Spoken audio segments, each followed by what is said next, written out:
Olá, tudo bem? Vamos para mais uma aula e hoje nós estamos na aula de número 5. Nós vamos falar sobre o artista Mondrian, mais conhecido, o nome dele é Piet Mondrian. Então nós vamos fazer uma releitura, falar das releituras dele e um pouquinho dele antes de eu estar mostrando como que eu vou estar apresentando essa releitura para vocês. O artista Pieter, que é o nome dele, era o nome dele, Pieter Cornelis Mondrian, que é mais conhecido como Piet Mondrian, que ele era nascido em março de 1872 em Amsterdã, e ele faleceu em dia 1º de fevereiro de 1944 em Nova York, e foi um dos mais importantes pintores do modernismo.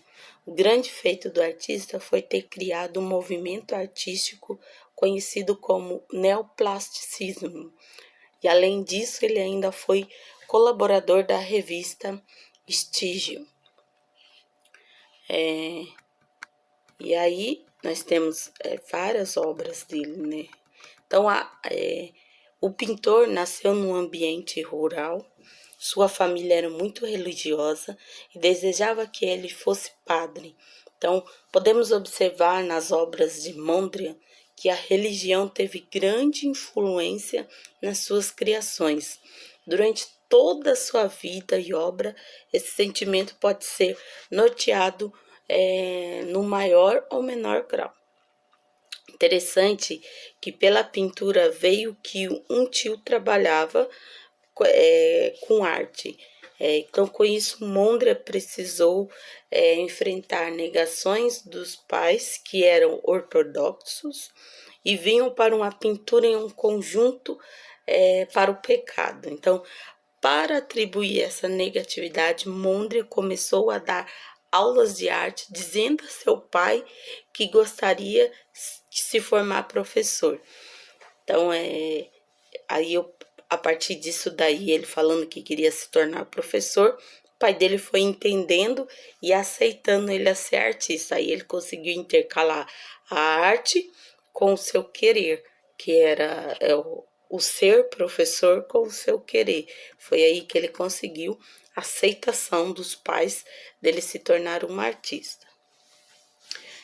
Como não ficou satisfeito com o trabalho, teve a decadência também. Mondrian desejava tornar-se um pintor, mas temia a reação do pai, que não gostava dessa ideia. Então, o artista também precisava vencer a sua própria resistência imposta pela criação religiosa que havia recebido. E aí ele manteve por um tempo esse negócio de ser professor de arte para o pai dele aceitar essa parte artística dele. Mas ele chegou num certo ponto que ele não queria mais atuar como professor, ele queria ser o artista mesmo, que criava seus quadros, levava nos lugares para ser reconhecido. E embora suas artes, algumas tinham muito a ver com essa parte do... Como é que foi? A parte não do religioso, mas teria muito a ver a parte da pessoa que ela faz. Tinha muita parte do pecado, então os pais dele não aceitavam esse estilo de obra dele, né? E aí ele foi indo até que ele conseguiu. Então, a solução para os dilemas dele precisava estar na teosofia. Então, ele entrou para a teosofia, que era a proposta dessa doutrina, era trilhar um caminho de evolução pessoal, na qual a arte serviria de atalho. Então, esse contato com a teosofia aparece nas obras de Mondrian e deixou marcas bastante profundas. Então, a carreira de Mondrian como pintor começou na mesma época que ele trabalhava como caminhoneiro. Então, nessa fase, seu trabalho tinha como influência o impressionismo e o naturalismo. Então, vários desses trabalhos estão expostos no Museu Gienente, em Haia, como as obras O Moinho Vermelho, Árvores ao Andar, e nesse mesmo museu estão alguns exemplos do trabalho geométrico que Mondrian iria criar a seguir. Então, aí, quando teve esse contato com a teosofia, o artista passou por um breve período de simbolismo. Então, foi importante passar para essa fase para chegar à abstração necessária para as obras criadas posteriormente. Então, nessa fase já era possível identificar a tendência do Mondrian ao geométrico, bem como sua síntese, que era o real. O artista tinha como norte um pensamento espiritual que tinha em sua essência na matemática e na existência racional, que era forte na teosofia. O artista ainda manifestou um intenso interesse pelo jazz, que era bastante alegre e possuía um ritmo bastante irregular. Então, para Mondrian, até mesmo o jazz tinha um fundamento matemático. Através das abordagens das 3 telas com as árvores, que são a Árvore Vermelha, de 1908, a Árvore Cinza, de 1912 e a Macieira em Flor, de 1912, podemos observar que Mondrian passou por um processo de desconstrução da figura. No ano de 1911, ele visitou uma exposição cubista em Amsterdã e acabou sendo marcado intensamente. Isso fica evidente no seu trabalho posterior, ele usou muitos traços, né? Então, a fase da obra neoplástica teve início em 1917 e seguiu até a década de 1940. Então, nessa fase, Mondrian criou o que se tornaria o mais reconhecido dos seus trabalhos, que era pinturas como principais elementos, linhas ortogonais, e uma curiosidade e ele não gostava de linhas diagonais. Então, porque isso induzia uma percepção de profundidade na tela. Então, as linhas dele, elas não cruzavam assim, elas eram sempre retinhas, quadrados, retângulos. E, aliás, esse foi o motivo de terminar uma da sua amizade com Theo Van. Depois de algum tempo, as linhas servem para definir espaço em que criavam diferentes limites da pintura, que pode ser preenchido como uma cor primária ou não. O uso das cores amarelo, azul e vermelho em trabalhos geométricos demonstra que Mondrian tinha grande influência de teorias estéticas como as de Bauhaus e a das escolas de os espaços têm pesos visuais diferentes. Então, nas obras de Mondrian, que tem os geométricos coloridos, com cores primárias e fosca, podemos observar um movimento superficial que tem uma extensão perpétua. Então, trata de uma indicação de que Piet desejava criar uma abstração do racional e espiritual do mundo. Então, essas obras possuem grande abstração do materialismo e não têm profundidade. Então, a obra de Piet Mondrian ainda é muito copiada e usada nas bases para a arte de design, de publicidade de moda. E o curioso que dessas apropriações do estilo de Mondrian é que o artista propunha com suas obras uma recusa de imagens. Em geral, o seu estilo é empregado para criar essas imagens. Então, talvez o uso o uso ou mais difundido do estilo de Mondrian seja criado pela Lola Pruska, que é um estilo de casa Hermes, que foi em 1930. A estilista criou uma coleção de bolsas e malas inspiradas nas obras do artista, com seus cortes vermelhos, azuis e amarelos. Tem também o quadro Boundary Boys, que é interessante de ser observado pelo fato de que é posterior a essa fase do neoplasticismo e demonstra que Mondrian conseguiu libertar-se das regras que impôs para si mesmo na pintura. A obra está exposta no Museu de Arte Moderna em Nova York.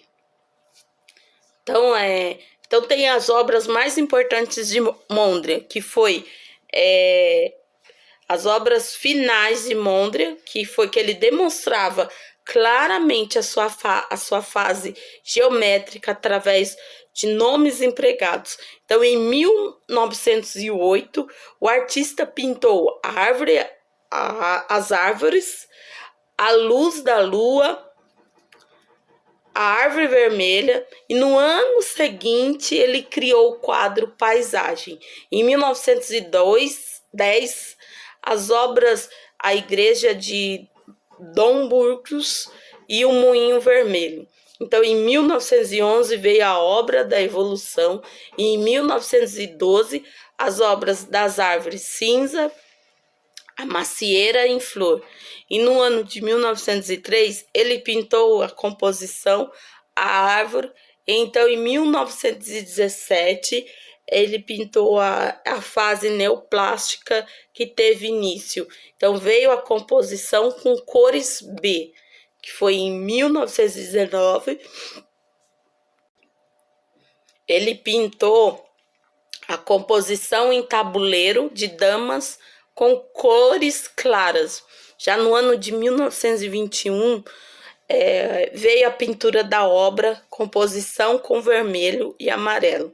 E no ano de 1930, veio a criação e a composição do amarelo. E o ano de 1942, ele pintou o Broadway. Todas essas obras do Mondrian exprimem muito sentimento do artista, e com certeza isso é uma coisa que é fácil de ser observada.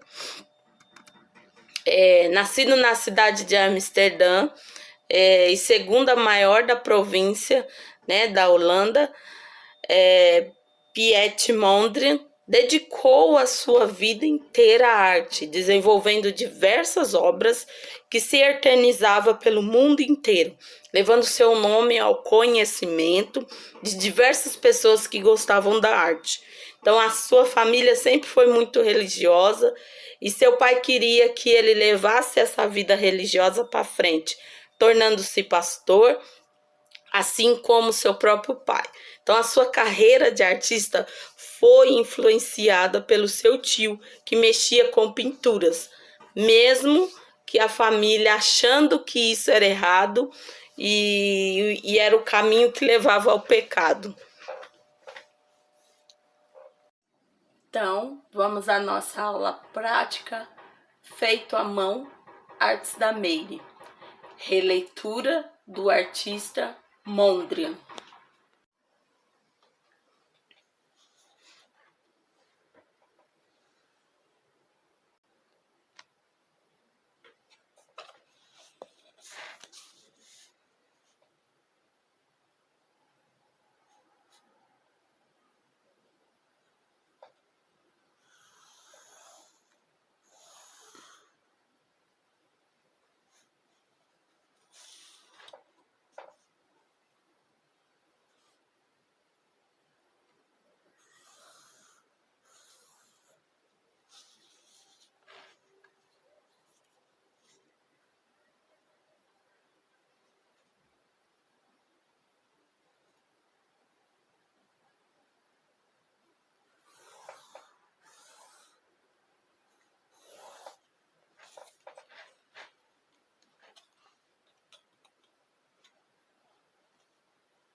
Nós vamos fazer a releitura da composição 2 com vermelho, azul e amarelo, que é uma pintura de 1930 de Piet Mondrian, que é uma obra de arte bem conhecida. E Mondrian contribuiu de forma ampla para a linguagem visual abstrata, apesar de usar uma tela relativamente pequena e as pinceladas grossas e pretas definem as obras das diferentes figuras geométricas. Então vamos ver como que é algumas de suas obras. Essa daqui é aquela que nós vamos fazer a releitura. Então ela tem vários modelinhos, várias pessoas fizeram a releitura, até algumas é do próprio mesmo Mondrian. Então as características das obras dele são bem lindas.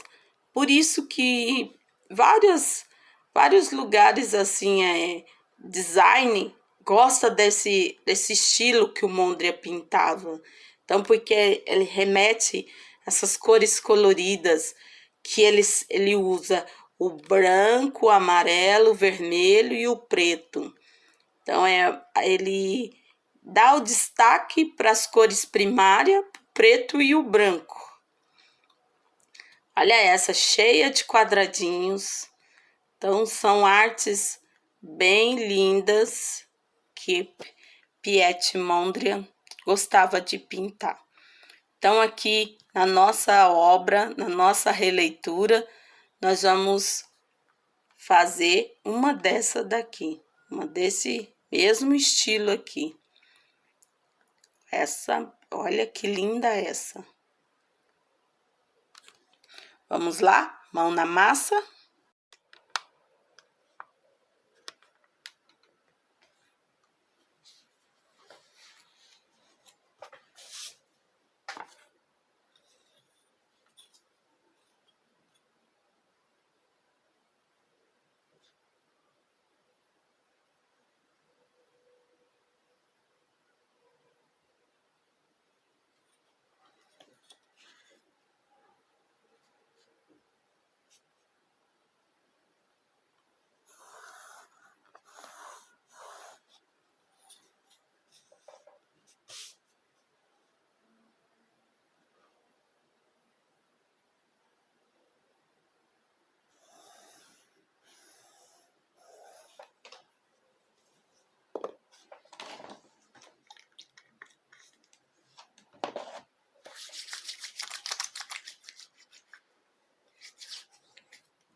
Hoje a gente vai direto para 1929, a quebra da Bolsa de Valores de Nova York, uma das maiores crises do capitalismo, mas a gente não vai para Nova York, a gente vai lá para a Holanda, para falar do auge da produção do nosso artista de hoje.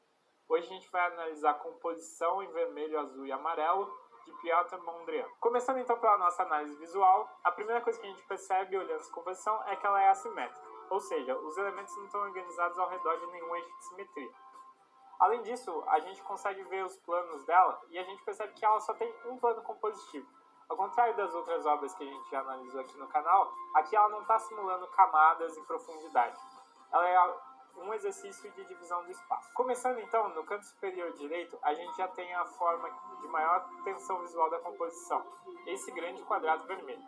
Além de ter muita tensão por causa do seu tamanho, a cor ela se destaca bastante ao nosso olhar.